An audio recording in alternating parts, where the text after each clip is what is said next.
नीलाम्बुद श्यामल कान्तिकान्तं नीलाम्बुधे नीलगिरो वसन्तं लीलामय नील सरोजनेत्रं वन्दे जगन्नाथम् अहं स्मरामि। ओम श्री जगन्नाथाय नमो नमः।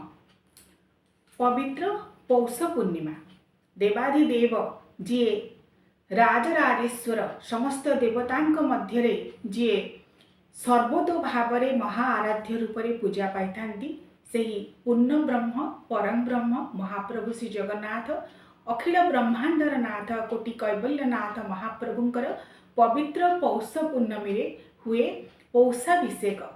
ବା ପୁଷ୍ୟାଭିଷେକ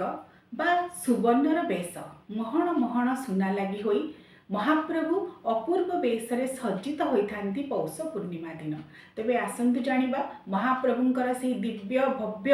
ଅତୀବ ଆକର୍ଷଣୀୟ पुष्याभिषेक उत्सवर कथा एवं यही पुष्याभिषेक ठाकुर माने केउं केउं सुवर्ण अलंकार लागि होंती कौन सब रही यार पूजा विधि विधान से संपर्क में सविशेष भाव में आलोचना करबा।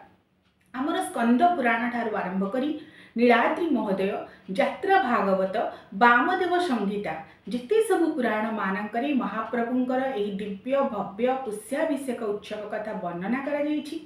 महाप्रभुंकर जो द्वादश यात्रा रही तन्मध्यरु मध्य पुष्याभिषेक उत्सव अन्यतम।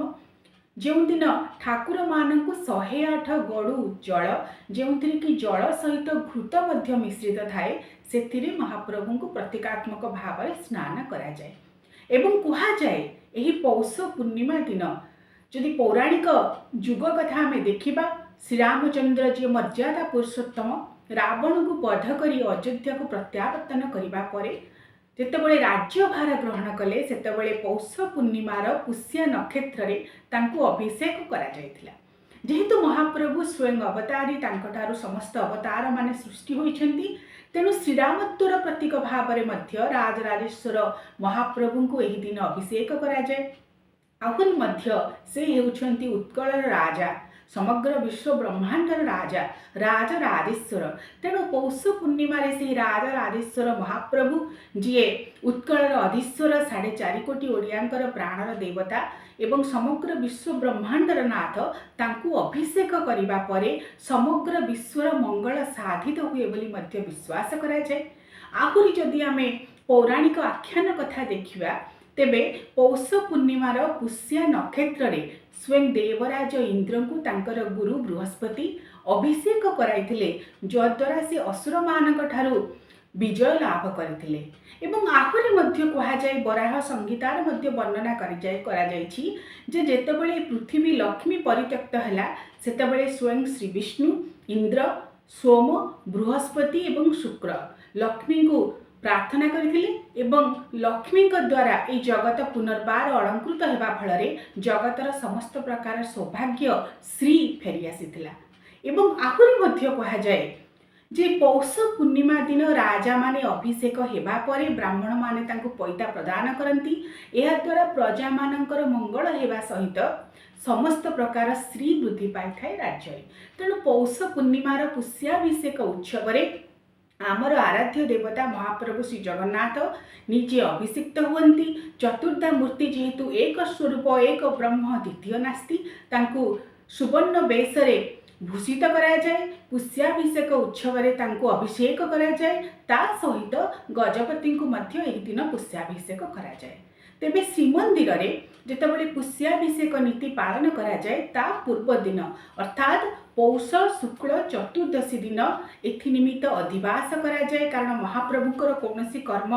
बिना अधिवास रे करा जाए नहीं। 108 गड़ु जल से घृत मिसी थाए जेपरी भाव में आम देवस्नान पूर्णमी दिन जानिछे चतुर्धा मूर्ति को 108 गड़ु जल स्नान करा जाए। सेतिपई पुष्याभिषेक उत्सव पूर्व दिन मध्य पर्व जोगाणिया सेवक 87 गड़ु जल एवं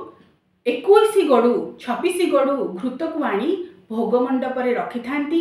चारि पंक्ति एवं ताहाकू देउल पुरोहित जी अच्छी श्रीमंदिर रे सी पंचोपचार विधि रे अधिवास करिथांती। चेमेड़ी पतनी गंध पुष्प चंदन एसबू को दे अधिवास करा जाए एवं सेही दिन मध्य बड़सिंगार बेश परे बड़सिंहार धूप पर महाप्रभु सम्मुख भागरे गोटे दर्पण रखा जाए से दर्पण को अधिवास करा जाए ता परदिन पौष पूर्णिमा दिन से दर्पण माध्यम महाप्रभुंकर प्रतीकात्मक स्नान करा जाए प्रत्यक्ष स्नान करा जाए नहीं प्रतीकात्मक स्नान करा जाए एवं पौष पूर्णिमा दिन सकाळ धूप पूजा बसी समय प्रतिहारी निजोग जहाँ रही श्रीमंदिर रे से सम्मुख भागरे गोटे चालीघर निर्माण करा जाए यज्ञशाला निर्माण करा जाए एवं वरुण पूजा पंचदेवता पूजा यज्ञोपवीत अर्थात पैता समर्पण विभिन्न प्रकार होम कार्य संपादन करा जिबा परे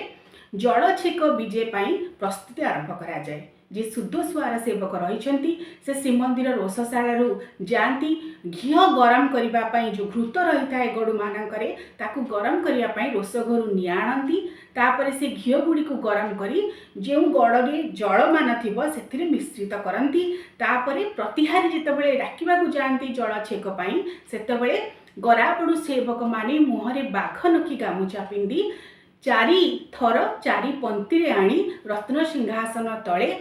ताहाकु रखती एवं पूजा पंडा पंचोपचार विधि रे से दर्पण माध्यम महाप्रभुंकर अभिषेक कराई जहाँ पुष्याभिषेक बोली कहा जाए एवं यही अभिषेक उत्सवर दर्शन जो माने करती समस्त प्रकार पाप ताप तांकर विनिष्ट हुए बोली कहा जाए समस्त पाप विनिष्ट होगा सहित वैकुंठ लोक मनुष्य परकाल प्राप्ति हुए बोली मध्य विश्वास करा जाए सर्व पाप विनिर्मुक्त उत्सव हेउछि परम पुष्याभिषेक उत्सव पौर्णमासी शीते पक्षे पुष्याभिषेक कुर्वितं सर्व कामार्थ सिद्धये सबु प्रकार धर्म अर्थ काम मोक्ष मनुष्य प्राप्ति करे जदि महाप्रभुंकर यही पुष्याभिषेक उत्सवर संदर्शन करे पुष्याभिषेक उत्सव पर महाप्रभु को सर्वांग करा जाए नुआ लुगा लागी करा जाए एपटे माँ श्रीदेवी जी लक्ष्मींकर चलती प्रतिमा से महालक्ष्मी मंदिर को विजे करती सेठारे मार्जना बनक लगी हुए एवं पुष्याभिषेक नीति पर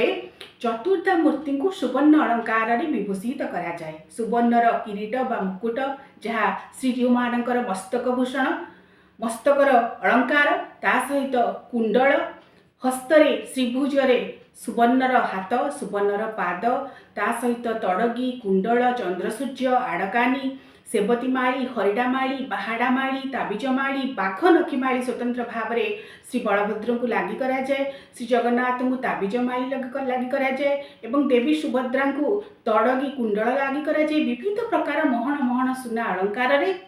ठाकुर मान को पवित्र पौष पूर्णिमा दिन अभिषेक करा जाए अभिषेक पर ही सुवर्ण अलंकार को लगी करा जाए आम जाने वर्षक जो महाप्रभुंर 5 थर सुवर्णर बेश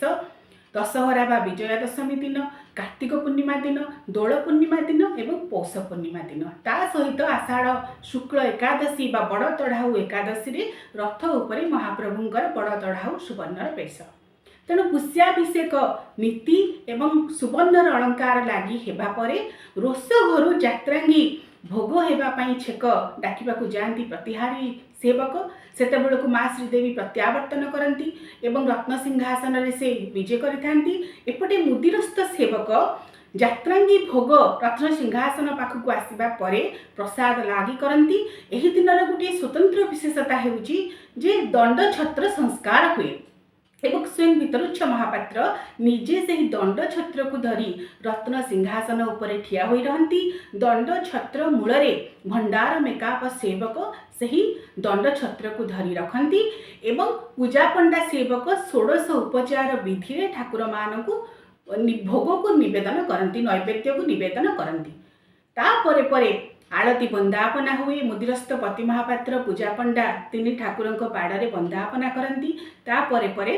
फूलर आयुध फूलर धनुषर दहीपटी मणोही घसा बिड़िया मणोही ये सब नीति संपादन हुए एपटे रत्न सिंहासन तले राजनीति बंदापना करा जाए तापरे परे मुदिरस्थ सेवक रत्न सिंहासन ऊपर को जाई फूलर धनुषर आयुध ये सब को मैलम करती अर्थात उलागी करती ये सब हेउची पुष्याभिषेक दिन ठाकुर मानकर नीति श्रीमंदिर रे ଏହା ପରେ ପରେ ଯେତେବେଳେ ଦକ୍ଷିଣୀ ଘର ଭୋଗ ବଢ଼େ ସେତେବେଳେ ମହାପ୍ରଭୁଙ୍କର ଶ୍ରୀରାମତ୍ୱର ପ୍ରତୀକ ଭାବରେ ଯେଉଁ ଚଳନ୍ତି ପ୍ରତିମା ଦକ୍ଷିଣୀ ଘରେ ବିରାଜମାନ କରିଥାନ୍ତି ବର୍ଷ ସାରା ଶ୍ରୀ ରଘୁନାଥ ଦେବ ସେ ରତ୍ନ ସିଂହାସନକୁ ଆସନ୍ତି ମହାଜନ ସେବକମାନଙ୍କ ହସ୍ତରେ ବିଜେ ହୋଇ ମହାପ୍ରଭୁଙ୍କର ଆଜ୍ଞାମାଳ ପାଇ ତାପରେ ଯାଆନ୍ତି ମହାଲକ୍ଷ୍ମୀଙ୍କ ମନ୍ଦିରକୁ। ସେଠାରେ ଭଦ୍ରାସନ